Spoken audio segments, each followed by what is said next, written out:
એવા 4 કામ જે આપણે જમ્યા પછી તરત નથી કરવાના. સૌથી પહેલી વસ્તુ, જમ્યા પછી તરત ફ્રૂટ નથી ખાવાનું. આપણા ત્યાં ઘણા બધા લોકોને આદત હોય છે કે જમવાનું જમી લીધા પછી ફ્રૂટ ડીશ લઈને બેસવાનું. જો તમારે ફ્રૂટ ખાવું છે તો એ જમવાના અડધો કલાક કે 1 કલાક પહેલાં ખાઈ લેવું જરૂરી છે. બીજું કામ જે આપણે નથી કરવાનું એ છે જમ્યા પછી તરત પાણી નથી પીવાનું.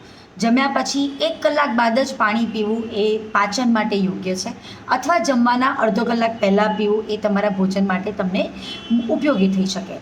ત્રીજું જે કામ આપણે નથી કરવાનું એ છે જમ્યા પછી નહાવાનું નથી તરત. જો તમારે જમ્યા પછી નહાવું છે તો જમવાના અને નહાવાની વચ્ચે 2 કલાકનો સમય હોવો જરૂરી છે. અને ચોથી જે વસ્તુ આપણે નથી કરવાની એ છે જમ્યા પછી તરત ચાલવા નથી જવાનું. ઘણા બધા લોકોને આદત હોય છે કે જમીને તરત વોક માટે જતા હોય. જમીને તરત નથી જવાનું. જમીને તરત તમારે વજ્રાસનમાં તમે બેસી શકો. 10-15 મિનિટ જેવું તમે વજ્રાસનમાં બેસો. જો તમે વધારે નથી બેસી શકતા 5 મિનિટ બેસો. એના પછી થોડીવાર માટે ડાબા પડખે, જેને આપણા પુરાણોમાં કહે છે વામકોક્ષી, ડાબા પડખે તમે સૂઈ શકો.